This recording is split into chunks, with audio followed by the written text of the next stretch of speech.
What if the one thing you thought would make you beautiful turned you into a monster instead? In the ancient epic village of Uyo Akpan, beneath the shadow of the great Iroko tree, a girl named Nnenna made a choice that would curse her forever. She stole something precious from her sister Adaeze. Not gold, not cloth, but something far more powerful. Hair that wasn't meant for her. Hair that remembered. And on the night of the Great Moonlight Festival, when Prince Obinna would choose his bride, that hair would exact its revenge in the most horrifying way possible. Hit the subscribe button for more interesting folklore tales. In Uyo Akpan, there lived two sisters, daughters of Okon the yam farmer. The elder was Adaeze, whose name meant daughter of the king, though she was no princess. The younger was Nnenna, meaning father's mother, named after their grandmother. Adaeze possessed a beauty that made the morning sun pause in the sky. Her skin glowed like polished bronze.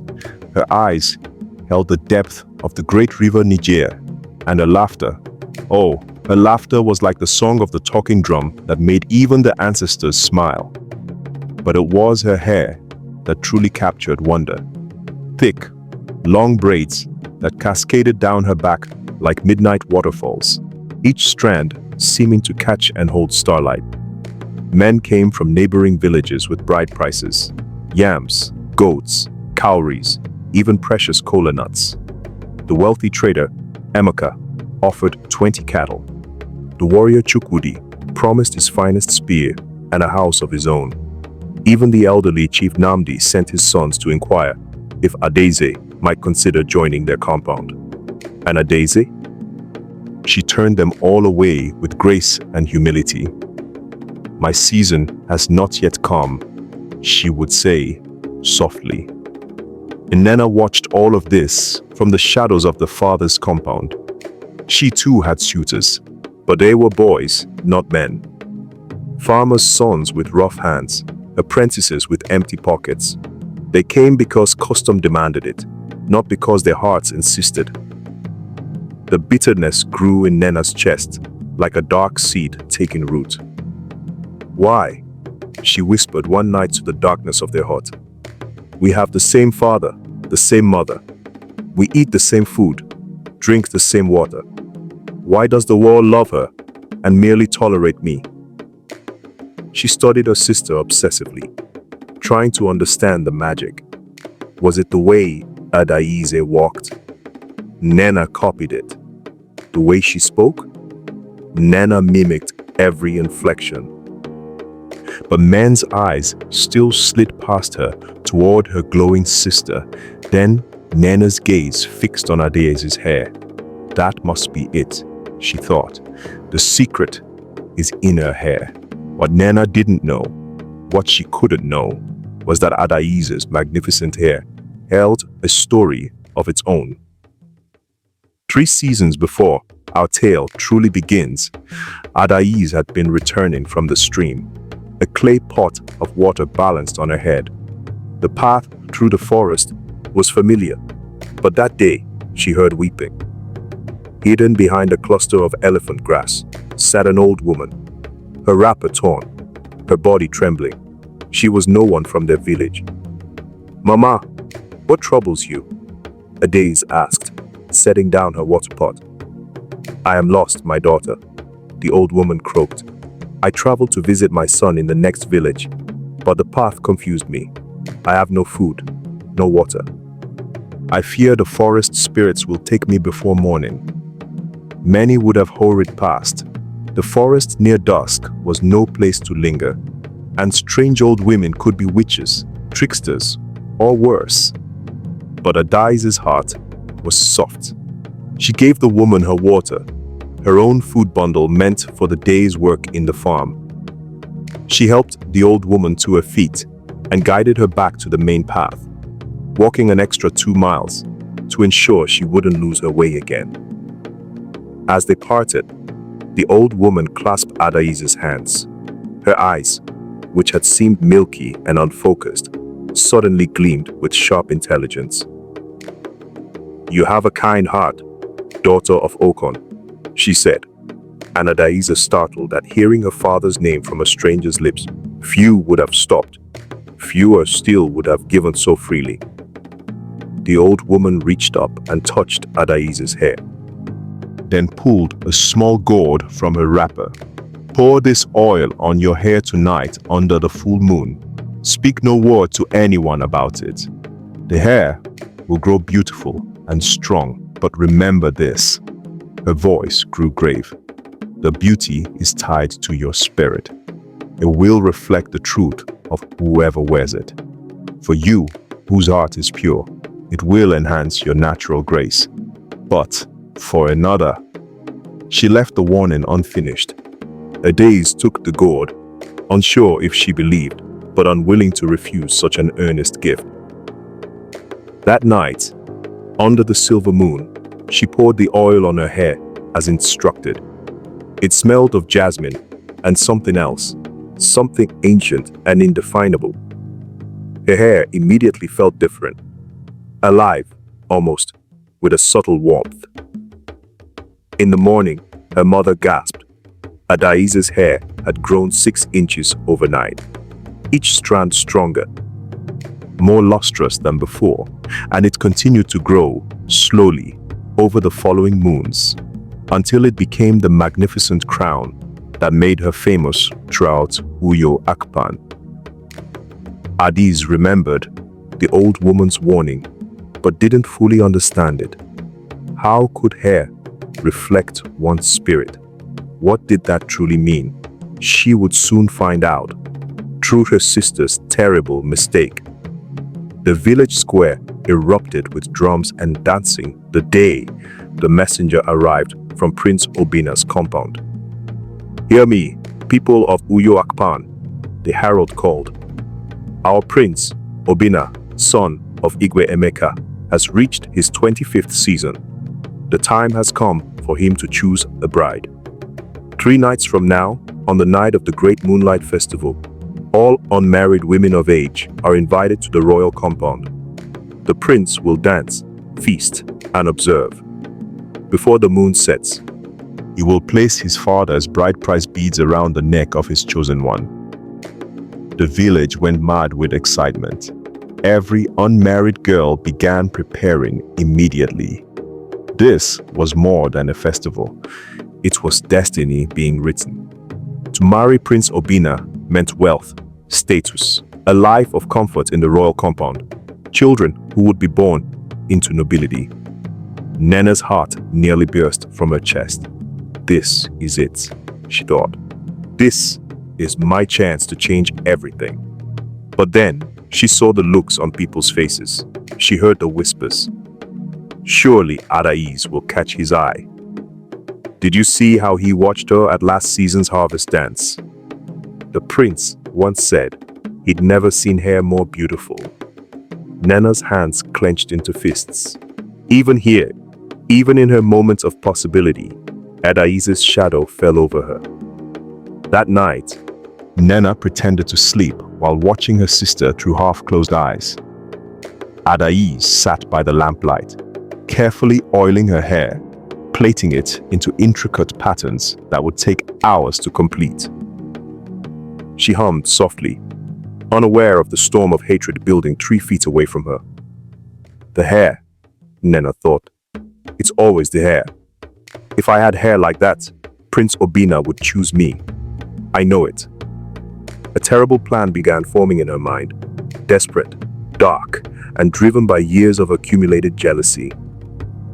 The next day, Nnenna went to the market and found Mama Udo, a woman known for her knowledge of herbs and darker things. "I need something to make someone sleep," Nnenna whispered. "Sleep deeply, without waking, for many hours." Mama Udo's eyes narrowed. "What are you planning?" "Daughter of Okon, my sister works herself too hard preparing for the festival." Nnenna lied smoothly. "I want her to rest properly, but she refuses. I thought a sleeping herb in her evening soup might help." Mama Udo studied her for a long moment, then nodded slowly. Ground ukpaka roots mixed with evening dew. 3 drops in her drink. She'll sleep from sunset to sunrise, deep and dreamless. But be warned, such deceptions carry consequences. I'll pay you well, Nnenna said, ignoring the warning. She handed over precious cowries, money she'd been saving for her own wedding wrapper. The night before the Moonlight Festival, Nnenna's hands shook as she stirred her sister's soup. 3 drops, Mama Udo had said. Nnenna added 4, just to be certain. They ate together, their father having already finished his meal. Ade smiled at her sister, completely trusting. Are you excited about tomorrow? Ade asked. I hope Prince Obinna sees what a clever, resourceful woman you are. Beauty fades, but wit endures. Each kind word was a knife in Nnenna's conscience, but jealousy had made her ruthless. Within an hour, Adaeze's eyes grew heavy. I feel strange, she murmured. So tired. You've been working too hard, Nnenna said, helping her sister to their sleeping mat. Rest now, tomorrow is a big day. Adaeze was asleep before her head fully settled on the mat. Her breathing deepened, became slow and rhythmic. Nnenna waited another hour to be absolutely certain. Then she lit a small lamp and approached her sister with a sharp blade used for harvesting. Her hand trembled as she reached for Adaeze's magnificent hair. The plaits seemed to glow in the lamplight, each one perfect, beautiful beyond reason. This should have been mine, Nnenna told herself, hardening her heart.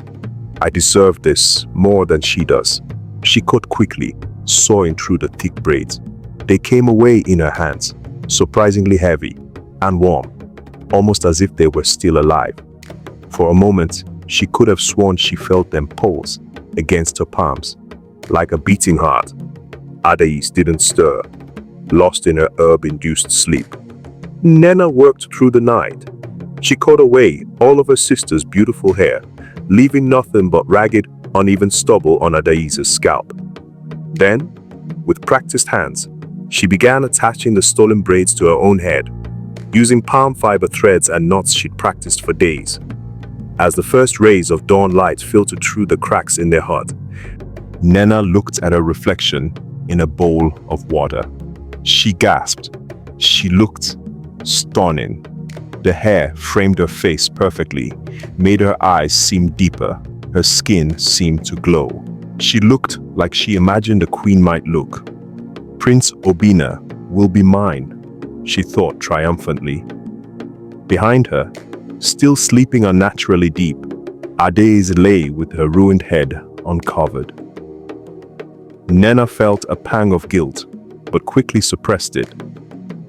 You've had enough attention in your life, she whispered to her unconscious sister. It's my turn now. Adaeze woke as the sun was already high in the sky.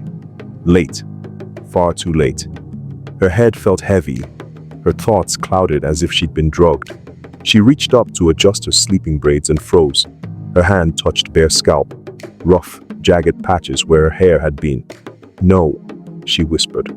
No, no, no. She scrambled to her feet, nearly falling, and stumbled to the water bowl.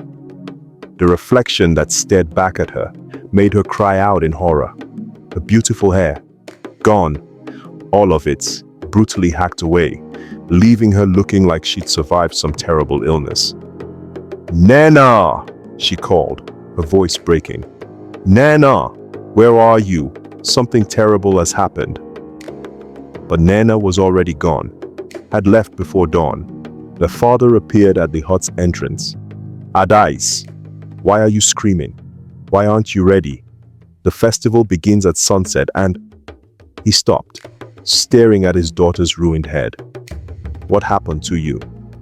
I don't know, Papa. I just woke up and it was gone, all of it. Tears streamed down her face. Someone caught it while I slept. Her father's face darkened with rage and confusion. Who would do such a wicked thing? But even as he asked, Edaiza's sharp mind was putting pieces together. The strange tiredness last night, the soup that had tasted slightly bitter, the fact that Nnenna was nowhere to be found. No, she breathed. She wouldn't. Not my own sister. But in her heart, she knew. Adais tried everything to fix her appearance before evening. She borrowed wrappers and beads, drew beautiful patterns on her scalp with uli dye, but nothing could hide the shocking absence of her crowning glory. People who saw her in the village stared in horror and pity. By the time the drums began calling everyone to the royal compound for the festival, Adais was in tears. "I can't go," she told her father. "I can't let Prince Obinna see me like this. I can't let the whole village mock me." Her father, torn between anger and sympathy, finally nodded. "Stay here, my daughter. I will go and see what wickedness has been done in my house." Adais sat alone in their hut as the sounds of celebration drifted from the royal compound. She touched her bare head and wept, not just for her lost beauty, but for her sister's betrayal. Meanwhile, at the festival, Nnenna made her grand entrance. The royal compound blazed with torches and firelight. Drums thundered. Dancers spun in elaborate circles. The air smelled of roasted meat, palm wine, and perfumed oils. Prince Obinna sat on an elevated platform, a young man of striking features and intelligent eyes. Around him, the eligible women of Uyo Akpan displayed themselves in their finest wrappers, most elaborate jewelry, and most confident smiles.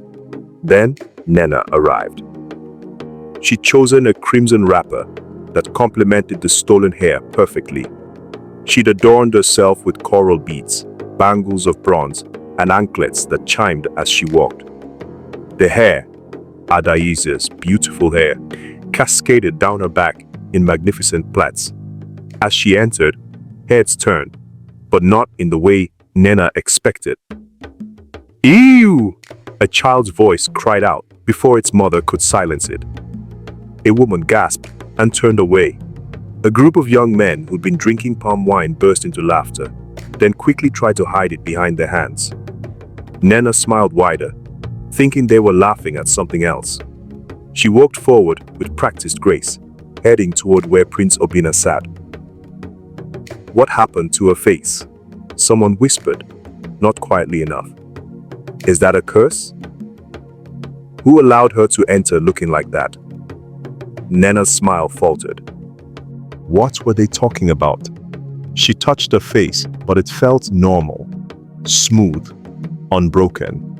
Prince Obinna's eyes fell on her, and she saw his expression change, not to admiration, but to barely disguised revulsion. He quickly schooled his features into politeness, but the damage was done. Nnenna had seen. "Welcome," he said formally, his voice tight. Confused and starting to panic, Nnenna approached a group of girls she knew from the market.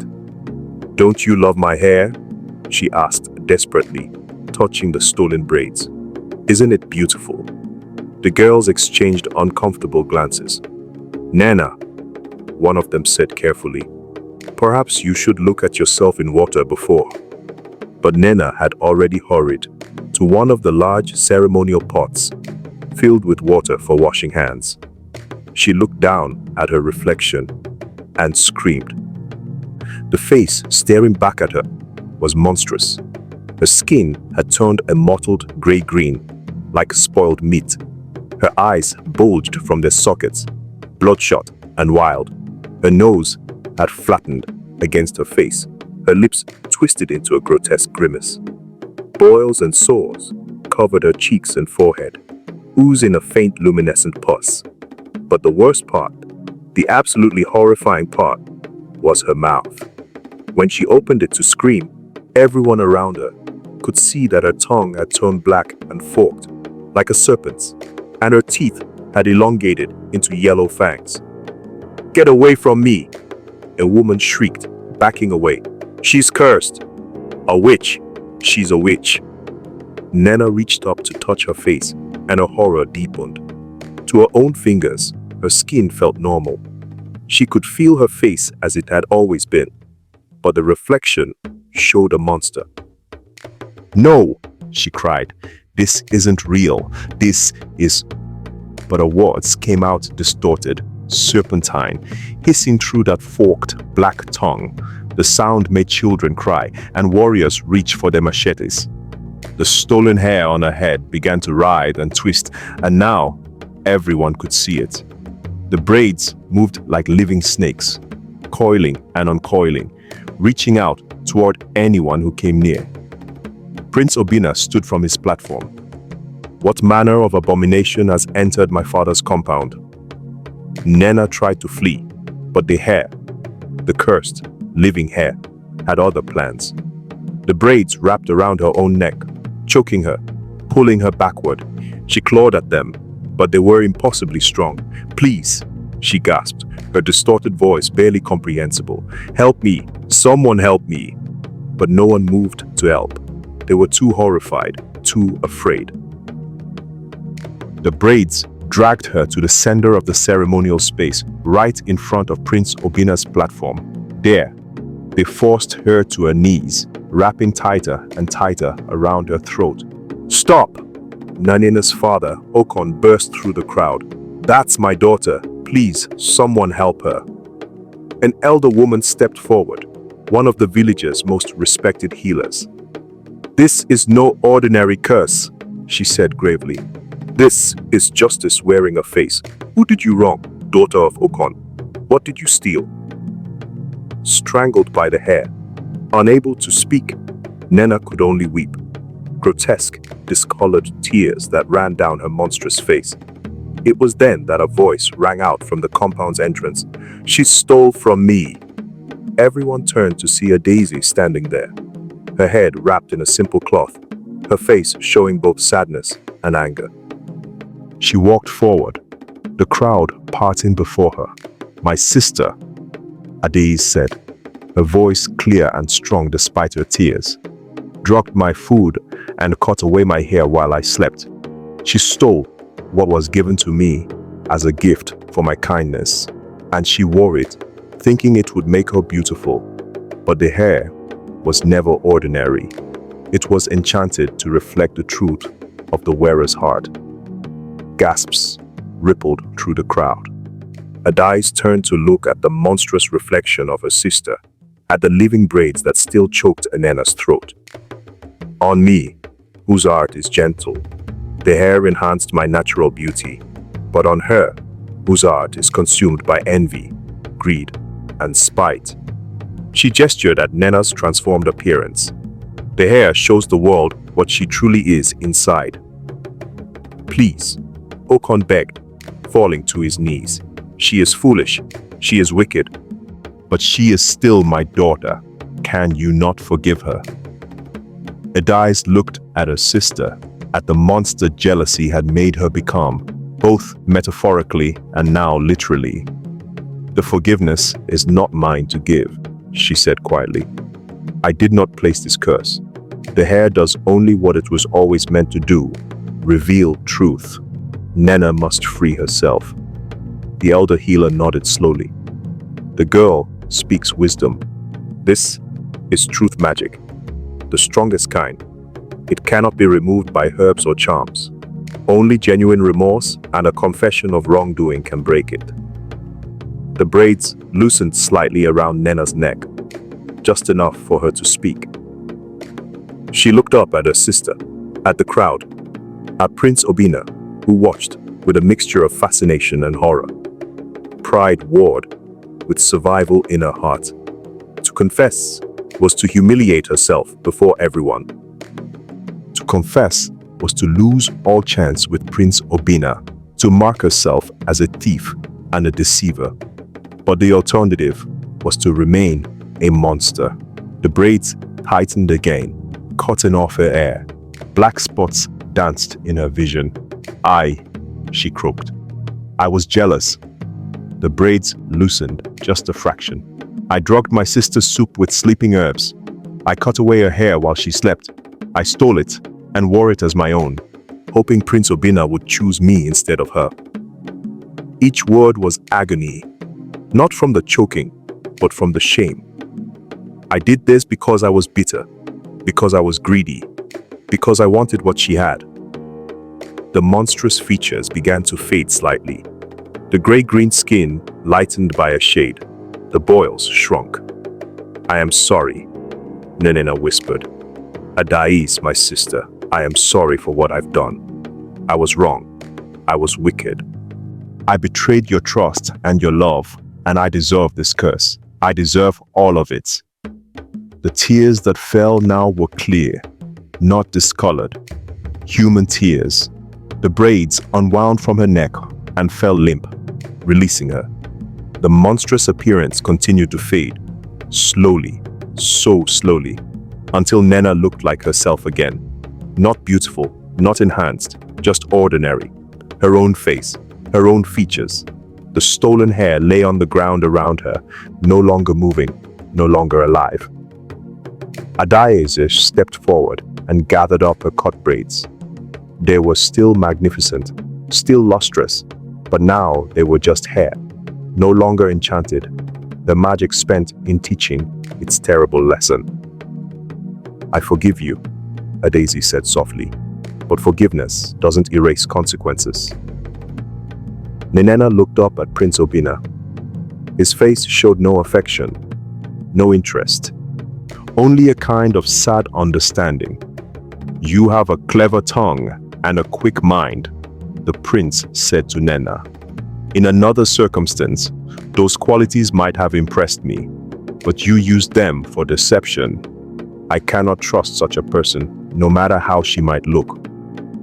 Then his eyes moved to Adais, standing there with her wrapped head and her quiet dignity. "You came here despite your humiliation," he said. "You defended the truth, even knowing it would cost you any chance with me. You forgave an unforgivable betrayal." He stepped down from his platform and approached her. "The outer beauty that drew my eye is gone, but I see now a deeper beauty that no blade can cut away." He removed the bride price beads from his neck, the ones he was supposed to place on his chosen bride. "Adais, daughter of Okon, "I would be honored if you would."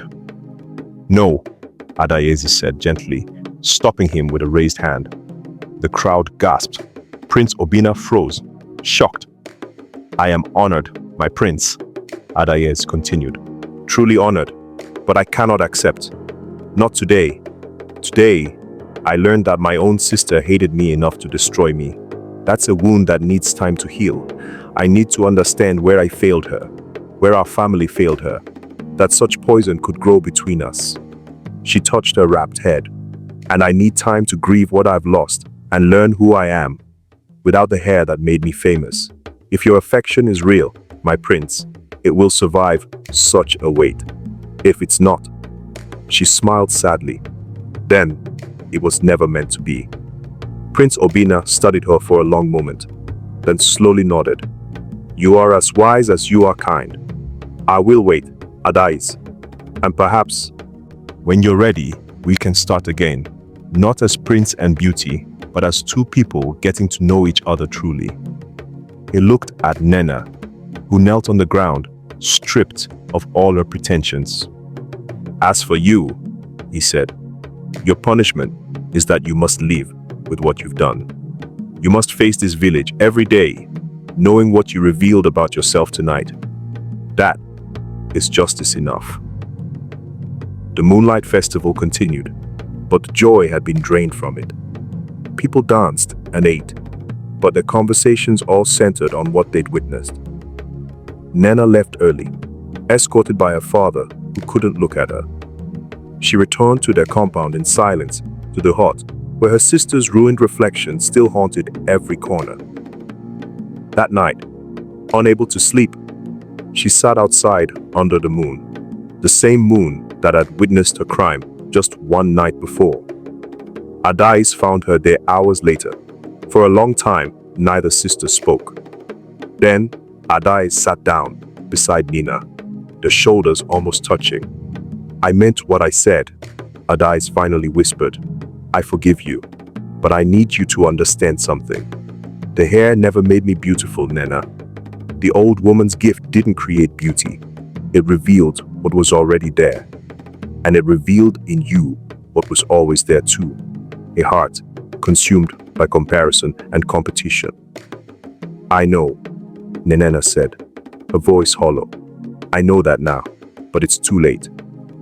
It's not too late to change, Adais replied. The hair showed the world your inner ugliness, but it also gave you a chance. You confessed. You faced the truth. That's the first step. Nnenna laughed bitterly. The first step to what? Everyone in the village saw what I am.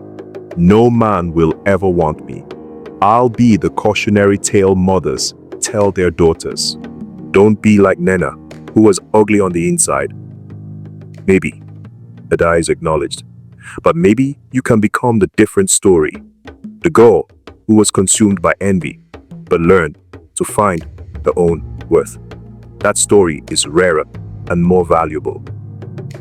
Nnenna looked at her sister, really looked at her, perhaps for the first time. Without the magnificent hair, Adais still had beautiful eyes, a kind smile, graceful movements. But more than that, she had a peace about her, a contentment that Nnenna had never possessed even in her most envied moments. How do you do it? Nnenna asked. How are you so at peace with yourself? Adais considered the question carefully. I think it's because I never measured my worth by others' opinions. The hair brought attention, yes, but I knew I was more than that. You, Nnenna, you're clever, resourceful, determined, but you spent so much time looking at what I had that you never developed what you had. She reached over and took her sister's hand. We can't undo what happened, but we can decide what happens next. You can spend your life bitter about being caught, or you can spend it becoming someone worth being. A full year passed in Uyo Akpan before the next Moonlight Festival. Much changed in that time. Nnenna did not hide from the village's judgment, though she wanted to, with every fiber of her being. Instead, she threw herself into work. She helped Mama Udo with healing, learning legitimate herb crafts rather than sleep potions. She volunteered to teach the village children their letters and numbers, which she'd always been quick to learn. She worked in the farms, helped build a new meeting house, carried water for the elders. For months, people whispered and pointed. Some were cruel, many were suspicious, but slowly, grudgingly, they began to see her differently. Not as the girl who was jealous of her sister, but as someone trying earnestly to rebuild her life.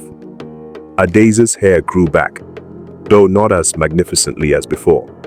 The enchantment was truly gone, spent in its lesson, but she didn't mourn it. She learned that she could command attention through her words, her wisdom, her genuine interest in others. She helped organize the village school, learned midwifery from the elder women, and discovered she had a gift for resolving disputes with creative compromises. Prince Obinna visited their compound regularly. At first, his visits were formal, but gradually they became friendly. He and Adais would sit for hours, discussing everything from farming techniques to justice systems to the responsibilities of leadership. Sometimes, Nnenna would join them, her sharp mind adding interesting perspectives. Your sister is brilliant, Obinna told Adais one evening. If she could learn to channel that intelligence toward building rather than taking, she could accomplish remarkable things. She's learning, Adais said, watching Nnenna help a child with a difficult math problem across the compound. Slowly, but she's learning. On the evening before the next Moonlight Festival, Adais awoke to find a small package outside their hut. Inside was the most exquisite ceremonial hair comb she'd ever seen, carved from rare wood and inlaid with tiny cowrie shells. Attached was a note in Nnenna's handwriting. For the sister I almost destroyed, who saved me instead. May you wear this at the festival tomorrow and know that the only envy I feel now is the desire to be as good a person as you are. I'm trying. N. Adais held the comb and wept, not from sadness, but from hope. The second Moonlight Festival was smaller, quieter than the disastrous one the year before. Prince Obinna had already made his choice clear to everyone who paid attention. He would ask Adais to marry him, and this festival was merely a formality. Prince Obinna proposed to Adais that night, in front of the entire village, with the same bride price beads he had offered a year before. Adais, daughter of Okon, he said, his voice carrying across the silent compound. A year ago, I was drawn to your outer beauty. Tonight, having come to know your heart, your wisdom, and your strength, I ask not for the beautiful girl, but for the remarkable woman you've always been. Will you be my wife? Adais looked at him through the lens of her new bracelet. She saw his heart clearly now. Good, true, perhaps a bit proud, but fundamentally kind and just. She saw that his love for her was real, built on a year of genuine connection, rather than surface attraction. She smiled. Yes, my prince. Yes, I will. The crowd erupted in celebration. Drums thundered. Women ululated. Even those who had whispered cruel things about the sisters found themselves caught up in the joy of the moment. Adais turned to find Nnenna in the crowd, and their eyes met. Through the magic bracelet, Adais saw her sister's heart clearly. The sharp stab of old jealousy that still lived there. Yes, but something else too. Genuine happiness for her sister. Pride, even. And beneath it all, a growing seed of self-acceptance. Nnenna came forward, her steps hesitant. Sister, she said quietly, so only Adais could hear beneath the celebration. I'm happy for you, truly. And I'm sorry that even now there's a small ugly part of me that wishes it was me. But I'm learning to silence that voice. Every day, I'm learning. Adais embraced her sister, the bracelet on her wrist, allowing her to see the truth of Nnenna's words. The struggle was real, the healing incomplete, but the effort was genuine. That's all any of us can do. Adais whispered. Keep trying. Keep growing. Prince Obinna placed the bride price beads around Adais' neck, and the village erupted in celebration. But this time, the joy was real, untainted by curses or deception. Nnenna stood at the edge of the celebration, watching. Part of her still ached with the old jealousy. That wound would take more than a year to fully heal. But another part of her, a growing part, felt something new, genuine happiness for her sister. As if sensing her thoughts, Adais looked over and smiled. Not a pitying smile, not a superior one, but a smile of real affection and hope. Nnenna smiled back. It was small, uncertain, but real. It was a beginning. And so, dear listener, the story ends as all good stories should, not with easy answers, but with earned wisdom. When you look at others and feel envy rising in your chest, remember Nnenna, who wore her sister's hair and became a monster. When you possess something others want, remember Adais, who chose to see hearts rather than faces. And when you make a mistake, as we all do, remember that both sisters survived their darkest night. One learned that comparison is a thief of joy. The other learned that forgiveness is a gift you give yourself. The hair is just hair. The beauty is just beauty. But the heart, the heart is everything.